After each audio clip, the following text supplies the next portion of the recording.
Hi, everyone. I'm Radley Valentine, and this is a very special version of my Ask Rad series called How to Talk to Your Angels. Now, um, where this came from was I spoke in Australia not too long ago, and they asked me about getting tips about how to talk to their angels, and I didn't have time to add that into the curriculum, and so I told them that I would create this video so that we could talk about some tips about how to get messages from your angels, and also on tips about getting guardian angel names.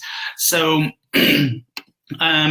one of the things that I just want to tell you right up front is that this is going to be a video in two parts, all right? So we are going to do the part that is tips about how to talk to angels. And then after that, they are going to, the angels are going to, through me, do an angel meditation on getting your angel names. But that will be a separate video. So what's going to happen is I'm going to give you your tips, then we'll shut this down. And then right immediately afterwards, I will bring up a new video, and that will be the video that is purely a meditation. Now that meditation, when you initially hear it today, won't have music behind it. I'll have to add that afterwards in the editing process. So it'll be a quiet meditation with music added later. That will be found here on my Facebook page, but also on YouTube. So, all right, so let's talk about working with angels. And the very first thing that is important for you to know is that you have to ask. So guardian angels and angels of all kinds sort of have this sort of non-interference sort of thing, where they won't interfere in our lives unless we ask for their assistance. And so it's a really great thing for you to do to start every single day by asking your angels for their assistance throughout the day. And also, you can tell your angels the way in which you would like to be talked to. For example, you might say, "Oh, I want to be talked to through signs," or I would like direct messages in my meditation process, and you might, but tell them the best way that you would like to get information from them. But then also just be sort of open to other ways that might occur. So you might say, "Dear angels, I want signs." And what you get are synchronicities. Or you might say that come to me through meditations, but what happens is you get some messages in your dreams that you just can't ignore.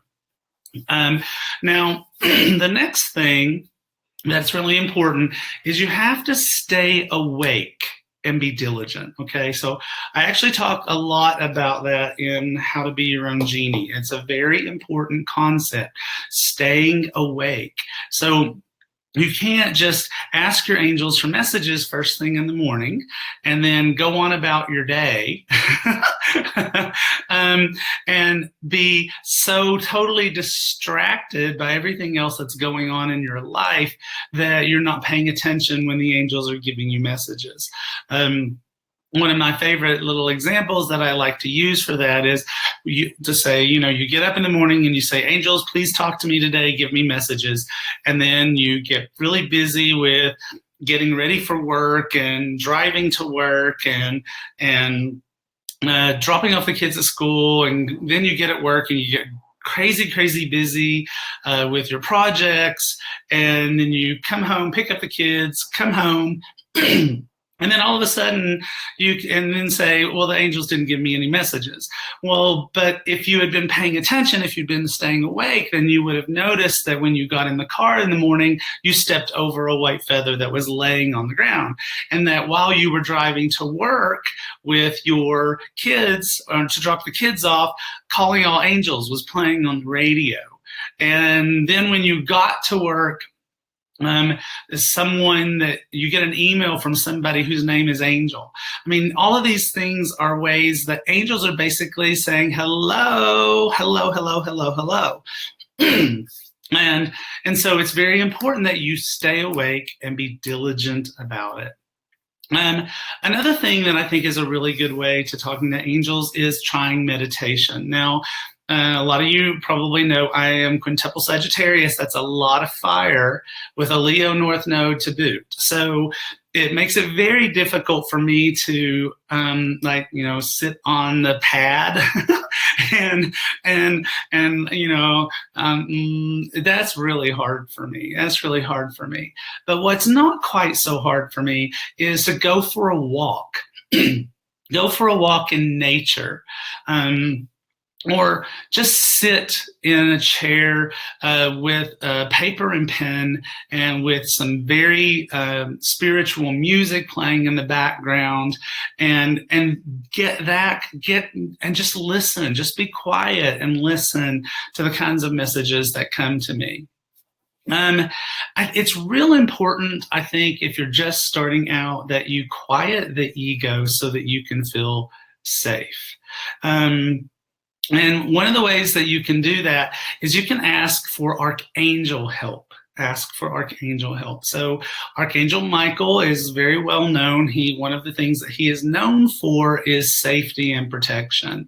And so you might ask Archangel Michael to come to you before you start trying to get messages from other angels, guardian angels, or other archangels that might want to reach out to you. You might want to ask Archangel Michael to show up and to wrap you in a deep blue bubble of protection that nothing can get into. Now, I'm not very fear-based. I'm sorry, I'm just not.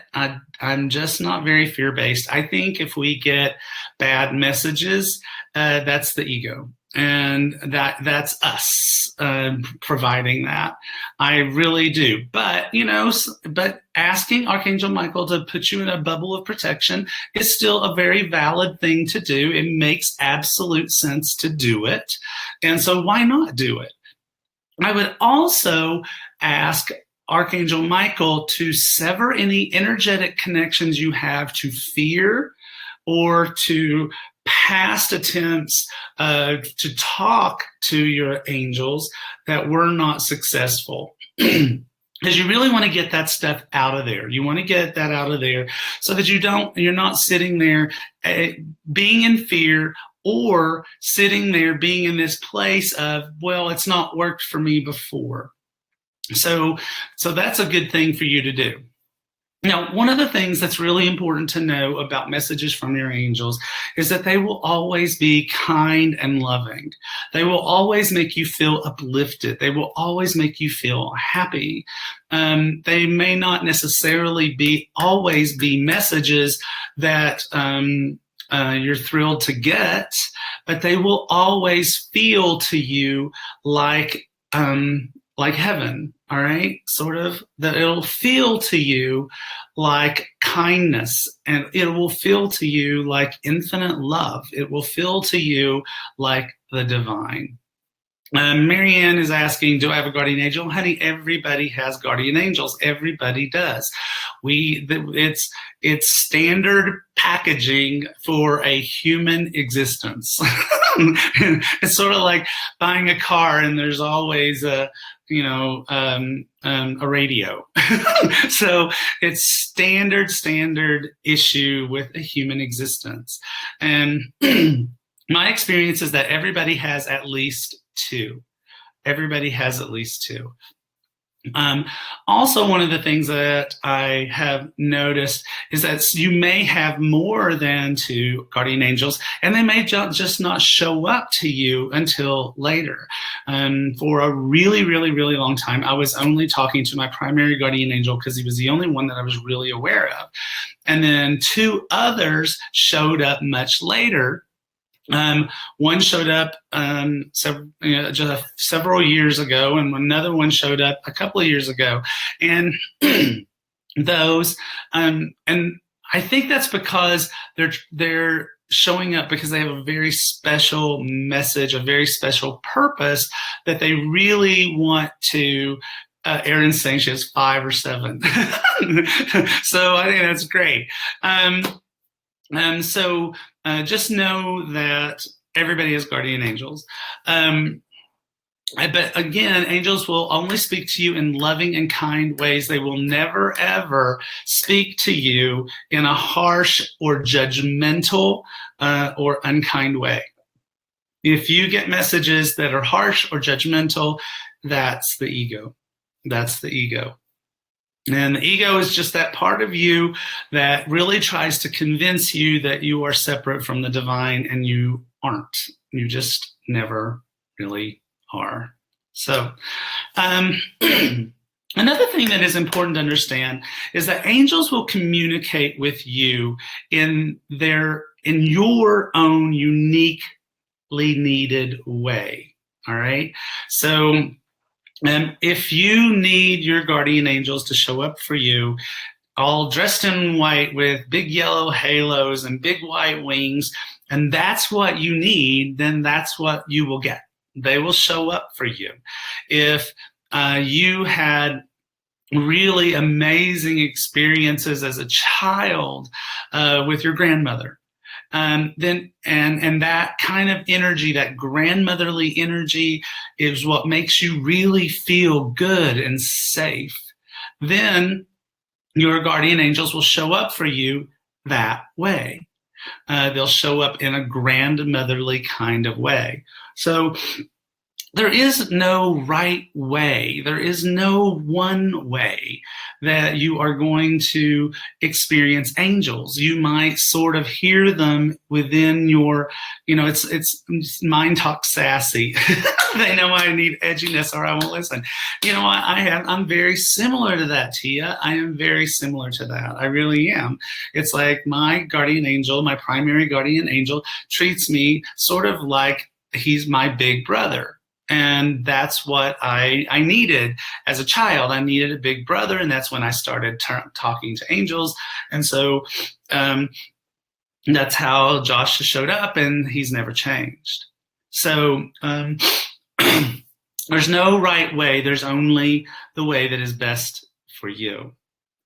All right, so other ways to talk to angels. I really like automatic writing. That is one of the ways that I started talking to, hi Carmen, that I started talking to angels was automatic writing. It really, really did help me kind of get out of my own way.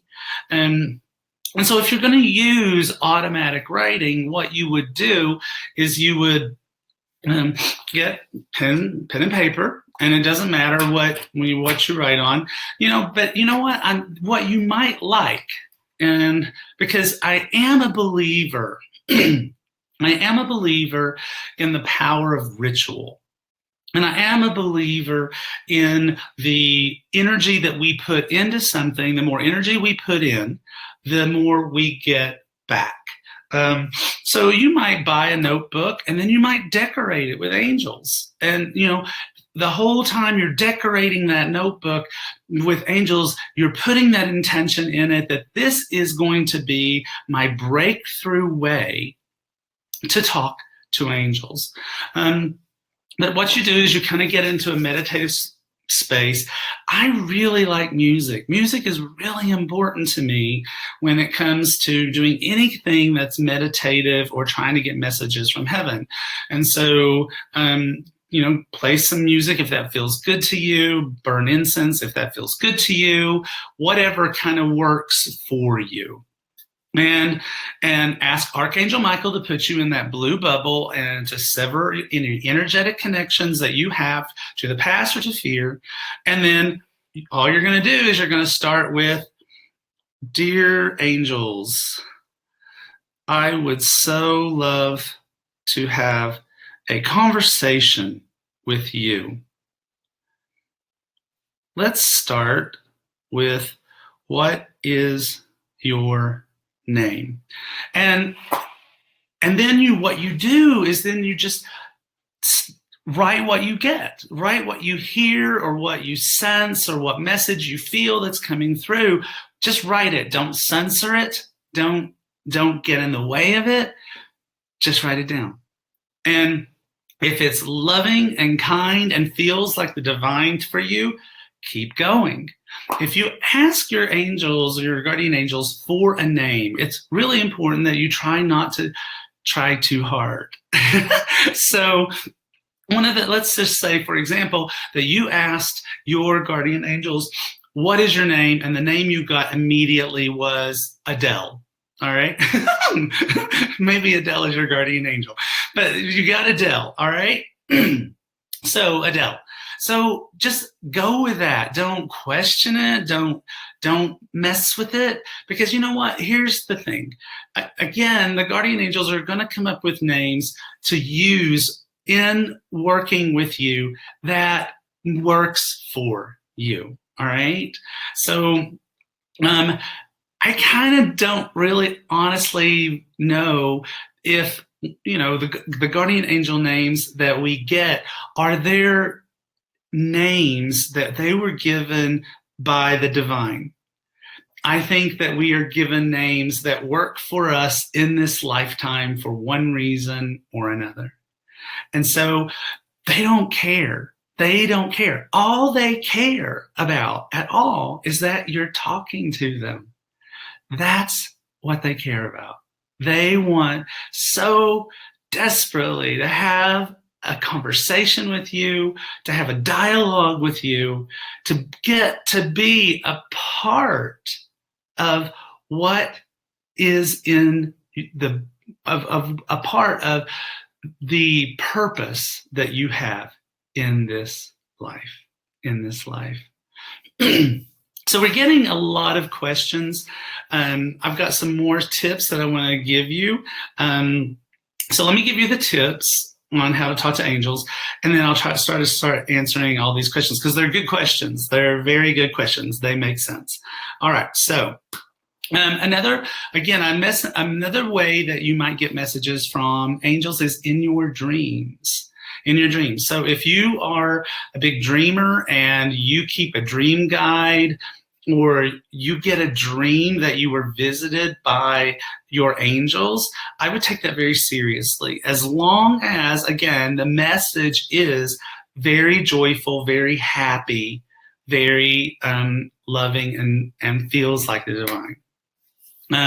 Signs, I mentioned signs before. Signs are great ways to start to get the ball rolling with angels. So white feathers, white butterflies, some people say pennies that you find are messages from the angels. The number 444 is a big thing that says your angels are with you. I get that all the time. It's that recovered CPA in me.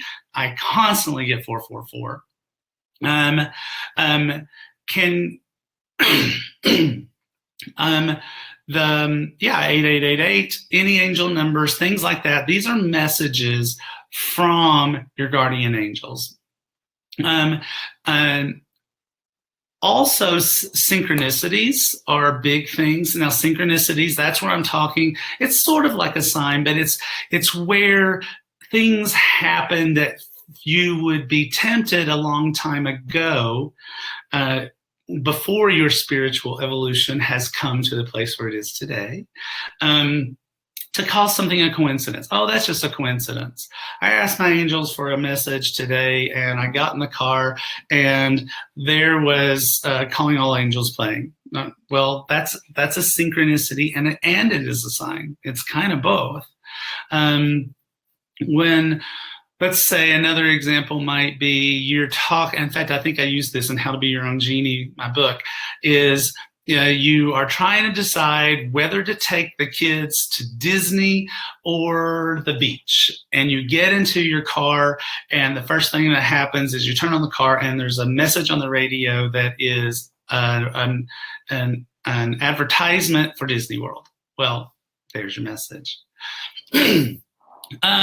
Other ways that you can get messages from your angels, frankly, is from other intuitives, or using things like, oracle cards, stuff like that. And the reason why that is a valid way to get messages from your angels is because it builds belief, it builds trust. So if you go, for example, to get a reading from a certified angel tarot reader or an angel intuitive or someone along that lines, and they're just spot on. Well, they're tuned in, turned on, they're connected to the angel realm, and they're proving it to you by having the messages for you in such a way that you can go, okay, I believe this. And see, that builds trust. For people like who might even ask me a question like that the lady did earlier, do I even have guardian angels? It helps you to build trust. It helps you to go, well, if they can do it, so can I. So can I. And so it's a good way to sort of like build trust and faith. Another way is start an angel group. Okay, start an angel group. Get 3 or 4 of people that all want to get messages from their angels and start working together. You can start working together. You can start using some of these tips. You can try to get messages for each other, or you can sit in a meditative space that, 3 or 4 of you together, and all of you just get messages that come to you for yourself. But there's something about the energy of all these people together that can really, really help to really pull that in. Now, before we get to, first of all, let me just reintroduce. For those of you who are just joining us, I'm Radley Valentine. We are talking today about how to connect and talk to your guardian angels, with special love to those in Australia, but this is obviously open to everybody. So if you want to connect back at the beginning, it will be posted here and it will be posted on YouTube. So I've given you a whole bunch of tips about how to talk to guardian angels and archangels and angels of any kind that you're interested in. But we got a lot of questions. And so some of the questions are, for example, can a guardian angel be an archangel? The answer to that question is no. So archangels and guardian angels are totally different things. It's apples and oranges. And so archangels are omnipresent. They are omnipresent. What that means is they are there for everybody. So now that's not to say that an archangel can't be with you all the time. They can, especially if you are calling upon them and asking for their help, then they're going to be there with you all the time. They can do that. And you should not hesitate to ask archangels to help you because they are omnipresent, and so they can help you at the same time that they're helping get Timmy out of the well. So you don't have to worry about that. But they're not the same thing. Guardian angels are angels that are dedicated to you and you alone. Now, someone is asking, can a guardian angel be someone that's passed over that they have loved in the past? And the answer to that is also no. You've got to keep in mind that these are different things. Could this person in particular said, could it be my son who's passed over? Well, is your son with you all the time? Very possibly. I mean, your son could be a spirit guide for you now that he has passed over and providing you with answers to questions or helpful tips or guiding you towards a more joyful life. But he's not a guardian angel. You have guardian angels. Everybody does, but they're not the same thing as spirit guides or passed over loved ones or archangels. These are different things, Someone, thank you, Mary. So sorry about that. So that was some of the questions that I was seeing. So what I want to do now is, because I want to kind of keep it clear, I want to sort of shut down this particular set of tips and ways in which to communicate with angels. And what's going to happen is I'm going to immediately reopen Facebook Live. Okay. I'm going to immediately reopen it. And what I'm going to do is I'm going to lead a meditation on helping you to get your guardian angels' names. Okay. Help you get your guardian angels' names. So don't go away. Don't go away. I'm just gonna. I just want them to be separate because I want them to be evergreen. I want this to be a video that people can go to for tips, and then I want there to be a video that people can go to that is specifically for the meditation for getting their angel names without having to listen to all of this or try to fast forward or try to find it. Okay. All right. So love you guys. Again, I'll be right back. Don't go anywhere. And in the meantime, life is magic, right? Right. Okay. I'll be right back.